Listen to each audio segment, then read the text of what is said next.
Hello नमस्कार, मी धनश्री तुमचं house क्वीनमध्ये मनापासून स्वागत करते। आजचा दिवस तुम्हाला खूप मस्त आनंदात जाऊ देत। तुम्हा सर्वांना गुढीपाडव्याच्या खूप साऱ्या शुभेच्छा। आज गुढीपाडवा आहे आणि कालचा व्लॉग म्हणजे आदल्या दिवशीचा व्लॉग पूर्ण दिवस मी शूट करून दुसऱ्या दिवशी टाकते, त्यामुळे पाडव्यासाठीची ही साफसफाईची तयारी चाललेली आहे आणि याच्या संबंधीचा संपूर्ण व्हिडिओ असणार आहे, त्यासोबतच अजून काही सरप्राईज देखील। हे सगळे तिथलं काढून आता हे पुसायचं आहे, किचन पण साफ करायचं आहे। गेल्या महिन्याभरापूर्वी मी किचन डबे वगैरे काढून स्वच्छ केले होते, धुवून वगैरे ठेवले होते, त्यामुळे आता फक्त वरवरनं साफसफाई म्हणजे धूळ वगैरे पडली असेल तर ती करणार आणि करायचं होतं पूर्णच सगळं डबे आज परत एकदा काढूया म्हटलं। पण रात्री असं झालं की वर मी रात्री काल माझं कपाट नीट ठेवत होते, सगळ्यांचेच कपडे नीट ठेवायचे होते, सगळं थोडंसं पसारा झाला होता कामाचा आणि धूळ वगैरे पडली होती, येऊन रात्री संध्याकाळी 5 वाजल्यापासून काल सुरू केलं होतं आणि रात्री 10:30ला ते काम माझं झालं कंप्लीट, सगळं ठेवणं नीट सगळं ठेवीपर्यंत। पण त्यात प्रॉब्लेम असं झालं की छोटे छोटे ते कानातले वगैरे माझे इकडे तिकडे पडले होते आणि सगळं मग ते व्यवस्थित ज्वेलरी सगळे एकत्र करून सगळं काय असेल नसेल ते आपलं सामान ठेवत होते आणि त्यात कानातले एक ऑक्साईडचं खराब झालं होतं आणि ते एका बॉक्समध्ये मी ते गोळा करत होते सगळा कचरा आणि ते त्या एक बॉक्समध्ये पडलं आणि एक बाहेर पडलं आणि मी चालताना बरोबर माझा पाय त्याच्यावरती पडला आणि ते एवढं कानातलं जे होतं ज्याचं म्हणजे जे टोक असेल ते पूर्ण माझ्या पायातच घुसलं बरोबर आणि ते रक्त सगळं बाहेर आणि तो सगळा गोंधळ आणि त्याच्यामुळे तो जो भाग आहे तो थोडासा सुजला माझा, त्यामुळे चालताना थोडासा त्रास व्हायला लागला होता आणि बाबा म्हणत होते की बिब्बा घे आणि बिब्बा तिथं लाव। म्हटलं मला आता काय नको, एका दिवसामध्ये होईल ते कमेल। तर ते ऑक्साईडचं होतं त्यामुळे ते मला बघायचं आहे तर काय कमी होतं आहे काय होते, कारण थोडंसं दुखायला लागलं आहे ते। एक मिनिट जर दिसलं तर तुम्हाला दाखवते। तर इथे बरोबर हे जे दिसतंय ना तर इथे आतमध्ये घुसलं होतं ते बरोबर खेचून बाहेर काढलं, एवढं पूर्ण 1 इंचभर ते आत घुसलं ते, कारण कानातलं ऑक्साईडचं ते लांब असतं ना तर ते 1 इंचभर आतमध्ये घुसलं होतं, कारण मी दादाने चालताना जोरात असा पाय टाकला होता आणि ते लय बेकार होतं आणि त्याच्यामुळे मग म्हटलं की थोडंसंच करून घ्या, जास्त त्रास नको पायावरती, म्हणून थोडंसंच आवरून घेणार आहे मी। सगळ्यात आधी जे सोफा कम बेड आहे त्यामधलं सामान खूप दिवस झाले मी काढले नव्हते आणि आता आरव खेळण्याने देखील खेळत नाही। हे आधी मी तुम्हाला दाखवते की घराची अवस्था कशी होती सकाळी सकाळी आणि हे सगळं सोफ्यातलं सामान मी बाजूला काढून ठेवलं आहे। जसं की मी म्हटलं की आरव आता खेळत नाही जास्त गाड्याने वगैरे, तर ठरवलं की त्याच्या सगळ्या गाड्या वगैरे ज्या आहेत त्या बाहेर काढायच्या आणि बघू कुठल्या तरी गरजू मुलांना तरी द्यायच्या किंवा खराब झालेल्या मग भंगारवाल्याला देऊन टाकायच्या। मी इथं आता जे सामान आहे थोडंफार जे सामान आता नंतर लागणार आहे किंवा जास्तीचं लागणार नाही ते बकेट्समध्ये सेग्रिगेट करून ठेवते, ते बरं पडतं म्हणजे जेव्हा कधी गरज लागेल तेव्हा काढता येतं कुठलं सामान कुठे ठेवलेलं आहे। आणि जसं की तुम्हाला माहीत आहे मी डीमार्टमधून सामान वगैरे जास्त आता घेऊन येत नाही, लोकल स्टोअरमधूनच घेऊन येते, म्हणजे जसं लागेल तसं आठवड्याला आणत आहे आता, कारण डीमार्टमधून अननेसेसरी खरेदी होते हे 2-3 वेळा माझ्या लक्षात आलं। इथे ग्लास, त्यानंतर एक्स्ट्राचे कप आणि एक्स्ट्राचं जर काही सामान असेल ते सगळं मी आत ठेवते। खूप सारं अननेसेसरी सामान यामध्ये होतं आणि गेले काही दिवस मला लक्ष देता आलं नाही व्हिडिओज आणि बाकीची कामं। असं वाटतं आता की हेल्पिंगला कोणीतरी असायला हवं जवळ, जेणेकरून ही छोटी मोठी कामं मला करता येतील, पण माझ्याकडे असं हेल्पिंगला कोणीही नाही, मला एकटीलाच करावं लागणार हे मला माहीत आहे, कारण ह्यांचं ऑफिस आरव लहान आहे आणि बाबांना मी सांगू शकत नाही। ह्या ज्या गोळ्या किंवा औषधं जी आहेत ती मी बाहेर ठेवत नाही जास्ती करून, आता मी ती काय करते की जी डेट बार झालेली आहेत, एक्सपायरी डेट झालेली आहेत ती बाहेर काढून ठेवते आणि दरवेळेला 1-2 महिन्याला जेव्हा असं काढते त्या औषधं वगैरे फेकून देते मी। औषधं निगेटिव्ह एनर्जी तयार करतात असं मी वाचलं होतं, त्यामुळे ती शक्यतो कुणाच्या डोळ्यांना बघणार नाहीत कोण किंवा कुणाला दिसणार नाहीत अशाच ठिकाणी ठेवते, कारण आपलं असं असतं की जिथे आपलं जास्त लक्ष जातं किंवा जास्त गोष्टींचा विचार ज्या आपण करतो त्याच होत असतं असं माझं म्हणणं आहे आणि ते खरंच आहे। आपण जशा प्रकारच्या विचारसरणी बाहेर फेकतो ना तशीच आपल्याकडे येते। अशा प्रकारे म्हणून मी औषधं वगैरे असंच ठेवून देते आणि थोडंफार हे बाकीचं सामान अशा प्रकारे ठेवले। अंतरूनसुद्धा परत नीट करून ठेवलं मी, झाडून ते बॉक्सेस वगैरे नीट करून। त्यानंतर हे फ्युचराचं जे आहे हंडी, हे मला माझी मैत्रीण प्रांजल शिंदे हिने दिली होती जेव्हा मी तिच्या घरी कोल्हापूरला गेली होते आणि ते खूप छान आहे भांडं, मग ते म्हटलं आता ते वापरूया म्हणून मी बाहेर काढलं। आणि आरवची ही सगळी खेळणी जी आहेत ती खूप सारी खेळणी होती याच्या आधीची, मी माझ्या मैत्रिणीच्या मुलाला देऊन टाकली निदान तो तरी खेळेल म्हणून, आणि त्यानंतर ही बाकीची अजून खेळणी होती गाड्या वगैरे, तर त्या मी बांधून ठेवल्या. आरव नंतर ट्युशनवरनं आल्यानंतर तो बघत बसला होता की मी खेळतो म्हणून. तरी बऱ्यापैकी त्याची सवय आता ही सुटत चाललेली आहे आणि जबरदस्तीने मी ती सोडवते. कारण का आता खूप साऱ्या वेळ नुसतं तो गाड्यामध्येच घालल्यानंतर मग बाकीच्या गोष्टी कधी शिकणार असं होतं. इथे अजूनही थोडं माझं काम बाकी आहे. बाहेरचं फक्त मी जो सोफा कम बेड आहे तो साफ करून घेतला. त्यानंतर किचनमधली जी भांडी आहेत ती एका व्लॉगमध्ये तुम्ही बघितलं असेल, मी शेअर केले की सगळी भांडी वगैरे घासून मी हे डबे वगैरे ठेवले होते वरून, आणि त्यात माझ्या पायाला लागलेलं आहे. त्यामुळे मग मी विचार केला की थोडंसं काम आपण आपलं कमी करू, म्हणून मी भांडी आणि डबे तेवढेच बाजूला काढून घेते आणि टाईल्स वगैरे मी कॉलिननं पुसून घेते. कारण आता एवढं माझ्या ताकद नव्हती, कारण पायाला लागलं होतं आणि ती जखम दिसत नव्हती पण पेन खूप करत होतं. म्हणजे पाय असं चंपा मला टेकायला येत नव्हता, का माहीत, पण दुखत होतं खूप. पण तरी पण म्हटलं आता उद्या पाडव्याने मी आधीच ठरवलं होतं की पाडव्याच्या आदल्या दिवशीच आपण स्वच्छ सगळं करून घेऊ. आणि आता असं वाटलं की असं करण्यापेक्षा आधीच आपण केलं असतं तर बरं झालं असतं. वरची सगळी जी शेल्फ आहे ती साफसफाई करून घेतली आणि डबे जे आहेत ते कधी मी अशी ट्रिक वापरते की वरून घासून घेते डबे, कारण जेव्हा आपण फोडणी वगैरे देतो तेल वगैरे उडतं आणि मग वरूनच घासताना पाणीही करते. शक्यतो पाणी आत जात नाही ते, आणि तरी नाही गेलं तरी पण मी झाकण पुसून घेते. रॅक पण मी धुवून घेतले, कारण रॅकवरती नेहमी तेल उडत राहतं. ह्या टाईल्सचा कोपऱ्यातला भाग स्वच्छ केला होता मी घासून. त्यानंतर हा जो शेगडीच्या समोरचा आहे तो घासून स्वच्छ करते. जे कोणी नवीन पाहत असेल त्यांना मी सांगते की ह्या चाळीतल्या रूम आहेत, त्यामुळे कसं किचनला खिडकी ठेवता येत नाही आणि किचनच्या पुढच्या साईडला आणि बाजूच्या साईडलासुद्धा रूम आहेत. इथे किचनमधलं बऱ्यापैकी मी आवरलेलं आहे. आणि त्यानंतर भांडी मी फक्त सिंकमध्ये एकत्र करून ठेवली, कारण अजून किती पडतील भांडी किंवा काही गोष्टी येतील, म्हणून मी सगळ्यात शेवटी घासायचा डिसिजन घेतला. सिंकच्या खाली म्हणजे जो हा ट्रॉलीचा सेक्शन आहे त्यामध्ये मी बरंचसं सामान ठेवलेलं आहे, जसं सिलेंडर, त्यानंतर मिक्सर, कांदे बटाट्यांची ट्रॉली, तिखटाची मोठी बरणी, छोटावाला कुकर जो मी यूज करत नाही, कधीतरीच यूज होतो तो, वेळी वगैरे ठेवलेली आहे. आणि कधी ना कधी म्हणजे त्यामध्ये कचरा पडत राहतो आणि दमट वातावरण, आतमध्ये कोणतंच त्याला व्हेंटिलेशन नसल्यामुळे कसं मी मध्ये दरवाजे हे उघडे सोडत असते जेणेकरून व्हेंटिलेशन राहावं. हे पण मी जसं 3-4 दिवसातून स्वच्छ करून घेतेच, पण आज मी तिथे फक्त फडका वगैरे मारून घेतलेला आहे आतमध्ये ओला. आणि कसं झालं की 2-3 दिवस मला गोमी दिसल्या, जी गोम आपण म्हणतो ना, तर 2-3 दिवस दिसल्या. मग मला समजतच नव्हते की त्या कुठून येत आहेत नेमक्या. हे म्हणत होते की बहुतेक त्या सिंकमधून येतात, पण सिंकमध्ये मी कुठलाही कचरा वगैरे काहीही टाकत नाही, किंवा फक्त जे खरकटं पाणी असतं भांडी घासायचं तेच जातं. दुसरं बाकीचं चहाची पावडरसुद्धा मी ती गाळून कचऱ्याच्या डब्यात टाकते, पण का माहीत नाही, म्हणून मी परत म्हटलं आतमध्ये मी डांबर गोळी वगैरे ठेवली की ज्याच्या वासानं झुरळं पण होणार नाहीत आणि बाकी गोष्टी पण काही किडे वगैरे हे होणार नाहीत, म्हणून सिंकच्या खाली मी डांबर गोळ्या 2 ठेवून दिल्या. त्यानंतर कांदे आणि बटाटे आणि लसूण वगैरे हे परत मी या ट्रॉलीमध्ये ठेवली. ही ट्रॉली मी लोकल स्टोअरमधून घेतली होती. खूप जणींनी मध्ये मला विचारलं होतं, ऑनलाईन मागवलेली नाही आहे मी. आणि 2 याचीच ट्रॉली बसत होती, त्यामुळे मी विशेष करून त्यांना सांगितलं होतं की मला 2 खाण्यांची ट्रॉली हवी आहे म्हणून. आतलं किचनमधलं सगळं आवरलेलं होतं. आता बाहेरच्या मला टाईल्स पुसायच्या होत्या. आम्ही रूम बांधल्यापासून टाईल्स सगळ्याशा पुसून काढल्या नव्हत्या मी. शक्यतो मी फक्त जे शोकेसचे सामान आहेत तेच तेवढे पुसायचे. पण आता पाडव्याच्या निमित्तानं म्हटलं नवीन वर्ष, आणि मागच्या वेळेचा पाडवा जुन्या घरामध्ये होता, आपल्या चाळीतलं जे माझं घर, जे कोणी पाहिलं नसेल तर व्हिडिओ पाहू शकता, त्यामध्ये जुनं घर आहे, तर त्यामध्ये सेलिब्रेट केलेला. आता हा नवीन पाडवा म्हटलं सगळंच क्लीन करून घेऊया, आणि म्हणून मी सगळ्या टाईल्स असं स्वच्छ पुसून घेत होते.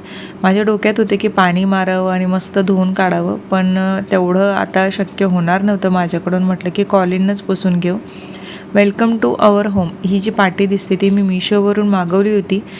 खूप छान आहे, खूप साऱ्या अशा पाट्या आहेत. आणि बाकीच्या पण ज्या ह्या पॉझिटिव्ह नोट्सवाल्या पाट्या आहेत त्या पण मी मिशोवरूनच मागवल्या होत्या, आणि सेम मी माझ्या माहेरीसुद्धा अडकवलेल्या आहेत. माझं असं म्हणणं असतं की आपण जिथे बसून आहे तिथे समोर नेहमी चांगल्या गोष्टी दिसल्या पाहिजेत, कारण आपण जो विचार करतो तेच आपल्यासोबत घडत असतं. भरपूर जण असं म्हणून गेलेले आहेत की तुम्ही जसा विचार करता त्याप्रमाणे तुम्ही घडत असतं, त्यामुळे तुम्हाला भविष्यात जे हवं असेल ना तर त्याचा विचार करायला शिका. काही जणांना असं वाटतं की हे काय, असलं काही नसतं, हे करायचं ते करायचं, आपल्या नशिबात हे नाही, असं नाही तसं नाही. पण माझं असं विचार आहे की नशिबात आहे नाही हा विचार करण्यापेक्षा जे पाहिजे आहे ना त्यासाठी काम करायला शिका. जसं हवं आहे तसा विचार करा. ज्या गोष्टी पाहिजे असतील लाईफमध्ये त्या गोष्टींचा विचार करा. तुम्हाला कोणत्या करिअरमध्ये जायचं आहे किंवा कोणत्या गोष्टी घडवायच्या आहेत. कुणी तुम्हाला तुमच्या त्या करिअरचापासून दूर करत असेल किंवा डिमोटिवेट करत असेल तर अशा लोकांना कट ऑफ करायला शिका. कारण तुमच्या ज्या कल्पना असतील ना तर आधी हसतील सगळे लोक की हे काय जगावेगळं काय करतो आहेस असं तसं. पण आपला जन्म एकट्याचाच झाला आहे, बल्कमध्ये झालेला नाही, जसं मी नेहमी म्हणते. त्यामुळे प्रत्येकाची विचारसरणी वेगळी आहे आणि प्रत्येकाची आयडेंटिटी वेगळी आहे. तुमचं काहीतरी जी आयडेंटिटी आहे ती प्रूव्ह करायची असेल तर जगावेगळं हे काही ना काहीतरी करावंच लागतं. ह्या ज्या शोकेसच्या पीस आहेत ते एक मी लोकल स्टोअरमधून घेतल्या होत्या, एक मी मला वाटते दिवाळीमध्ये घेतली होती. ती डको पॅच बॉटल टाईप होतं ते. आणि हे माझं सिल्वर प्ले बटन जे आम्ही इथे लावलेलं आहे जसं मी दाखवलं. भयंकर म्हणजे भयंकर भारी वाटतं जेव्हा जेव्हा सिल्वर प्ले बटनकडे बघते. आणि साईडला डायमंड प्ले बटनसाठी सुद्धा जागा करून ठेवली आणि तेही लवकरच येईल, यासाठी मी मेहनत करते आहे. त्यामुळे तुमची साथ ही अशीच हवी आहे मला जशी तुम्ही आत्ता देत आहे. माझे व्हिडिओज जेवढे शेअर करता येतील तेवढे प्लीज तुमच्या ग्रुप्समध्ये वगैरे शेअर करा आणि लाईक करा. सबस्क्राईब अजून केलं नसेल तर प्लीज सबस्क्राईबसुद्धा करा. हाऊस क्वीन टिप्स हे माझं दुसरं चॅनल आहे, तिथेही तुम्हाला फॉलो करू शकता. हाऊस क्वीन ऑफिशियल माझं इन्स्टा ID आहे, तिथेही फॉलो करू शकता.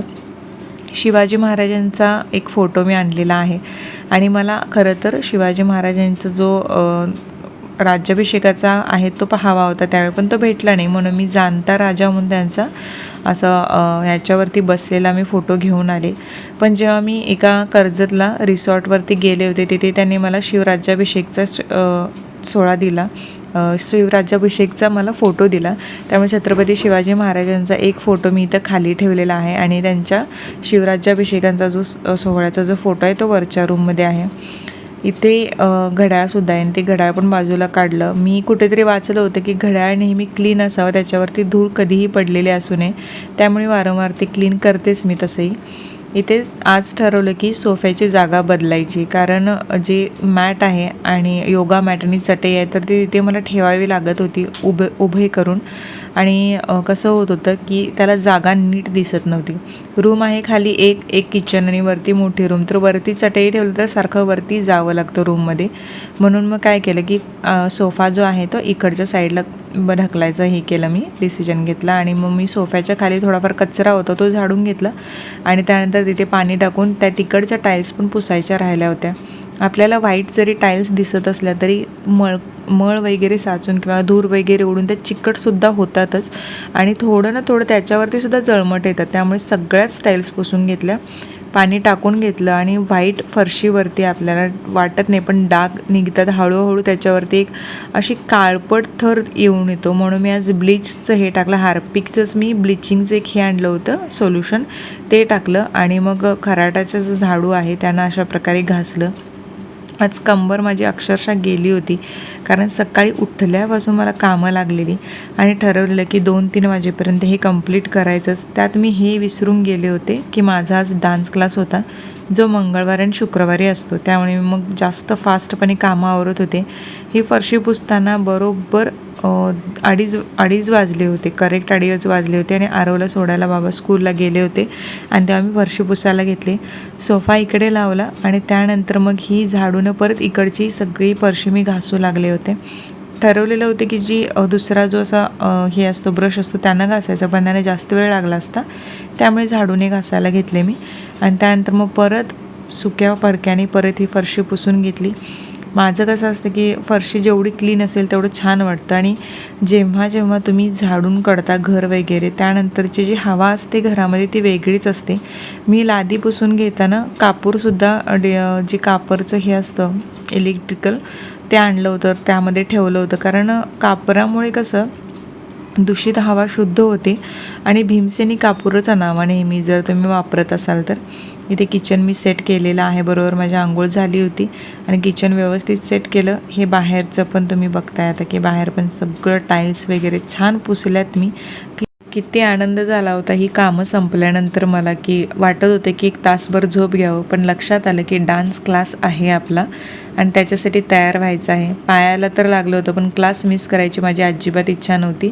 मला क्लासला काहीही करून जायचंच होतं. म्हणून म्हटलं की आपण क्लासला जाऊयाच, बघूया की दिवसभर आपल्याला काम करून कंटाळा आहे तर तो निघून जाईल.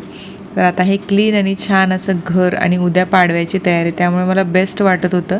कॉफी करायला घेतली मी, कारण थोडंसं पेन मूत होतं आणि कंटाळा पण निघून जावं यासाठी मी कॉफी करायला घेतलेली. आणि सोप्या पद्धतीने कॉफी करते आणि खूप छान पद्धतीने कॉफी होते. कधीतरी मी ह्याची रेसिपी नक्कीच शेअर करेन. मस्त अशी फ्रोदीवाली कॉफी तयार झालेली आहे. आणि मला सवय आहे की कॉफीमध्ये मी बिस्किटं बुडवून खाते.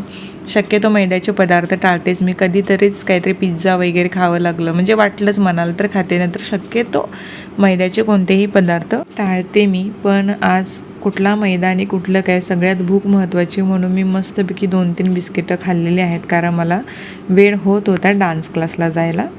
क्लासला आलेले मोडका पाय तसंच चालवत हो देत काय. आता आज आणि गरबा नाचवणार आहे समिधा चांगलीच आपल्याला, त्यामुळे हाय नाही तो सगळा त्रास जाणार आहे. चला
डान्स क्लास झालेला आहे आणि आज दुसरं गाणं त्यातमधलं घेते, त्याचं स्टेप झालं आणि आता ते परत होईल पुढे अजून ते स्टेप. मी आता निघते लवकर, कारण श्रद्धा आले भेटायला गुढीचं ते हे घेऊन कापड घेऊन, तर ती थांबले वाटवलं. निघते. गुढीची साडी घेऊन श्रद्धा आलेली आहे. काय मग ताईंनी दरवेळेप्रमाणे मला एक सरप्राईज दिलेला आहे, परत त्या तशा देतच राहतात.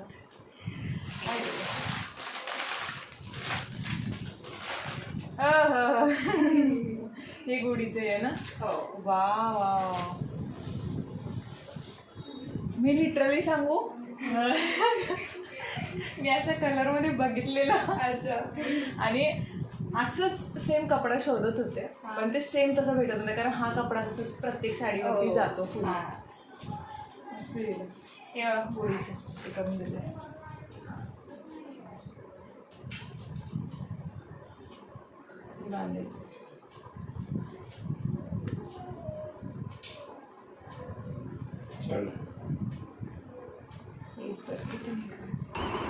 टीटीचं इंजेक्शन घेऊन आले जाऊन मी, कारण त्या पायात टीटीचं फुल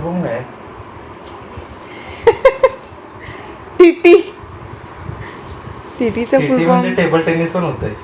टीटीचं सांगता काहीतरी होतो.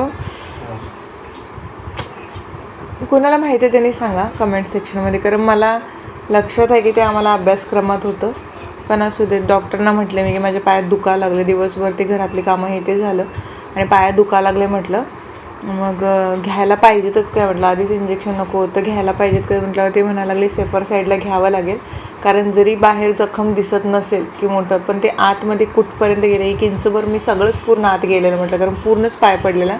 आणि ते जे कानाचं आपलं हे असतं ते एवढं मोठं होतं बरोबर, आणि ते सगळंच आत घुसलं होतं. पण हा पहिला किस्सा नाही ना, ह्याच्या आधी पण तू एक काहीतरी केली, जर सांग. कापूर आपले लोखंडाची शिडी होती आणि कापूर एका वातीच्या ह्याच्यामध्ये ठेवायची आणि ती वातीचं स्टीलची निरांजन होतं ते, आणि त्याला टोकं असे असतात साईडनं, आणि त्याच्यावरच बरोबर पाय तेच घुसलेलं आत पूर्ण. मी न बघताच पाय ठेवलेलं त्याच्यावरती. तेव्हा काय घेतलं नव्हतं इंजेक्शन, खरं हे ऑक्साईडचं होतं. आणि डॉक्टर म्हणाला की TTचं इंजेक्शन लास्ट मी बाळाच्या वेळेला घेतलेलं, दुसऱ्या बाळाच्या वेळी घेतलेलं, त्याच्यानंतर मी TTचं इंजेक्शन घेतलं नव्हतं. मग ते म्हणाले की घ्यावं लागेल. घेतली आणि गोळ्या दिलं, चालेल आले घरी. दुखा लागला आहे पाय अजून, पण ते वाटतंय आपल्याला. कधी कधी मोठी जखम आपल्याला जास्त त्रास देत नाही, कारण कधी कधी छोटी जखम लई त्रास देते, दिसत पण नाही खरं कधी एवढी त्रास देते. आणि बरोबर उद्या गुढीपाडवा आहे आणि आज कार्यक्रम केला आहे मी बरोबर. आता उद्या सकाळी आणि लवकर उठायचं आहे, पूजा आहे, नैवेद्य करायचं आहे, आणि उद्या आहे एक सरप्राईज छान एकदम, म्हणजे कडक सरप्राईज आहे. उद्याच कळेल तुम्हाला ब्लॉगमध्ये. त्या सरप्राईजसाठी तयार आहे. चला आजचा ब्लॉग आम्ही इथेच संपवतो आहोत. आणि ह्यांच्यासुद्धा कानाचं झालेलं आहे व्यवस्थित ना. डॉक्टरकडे जाऊन आलात ना तुम्ही? चांगली होती डॉक्टर. डॉक्टर चांगली होती म्हणून विचारायला नाही मी तुम्हाला. तुमचं हे ट्रीटमेंट व्यवस्थित होतं ना हे म्हटलं मी. नाही त्यांनी खूप छान पद्धतीने समजून सांगितलं. माझ्या मनात जी भीती होती ती भीती काढून टाकली, आणि त्याच्यामुळे मी तयार झालो. नाहीतर मला टेन्शनच होतं. मी तिला म्हणजे त्या डॉक्टरांना कान बघायला पण देत नव्हतो. मला स्वतःलाच एवढी भीती वाटत होती. तिने काय नाही, इश्यू नव्हता, फक्त इन्फेक्शन झाले तुम्हाला, डॅन्ड्रफमुळे इन्फेक्शन झालं. इन्फेक्शन ह्या कानात वॅक्सचं होतं ह्या कानामध्ये, आणि ह्या कानामध्ये इन्फेक्शन आहे. त्याच्यात तरी पडद्याला काय झालं नाही, पडद्याला काय नाही झालं. ते बोलले इन्फेक्शन बाहेरच आहे आणि गोळ्या औषधाने होईल कमी म्हणाले, काय प्रॉब्लेम नाही. येस. आणि आरव इथं गुढीचं थोडंफार तयारी झालेली आहे आमची, बाबांनी करून ठेवले.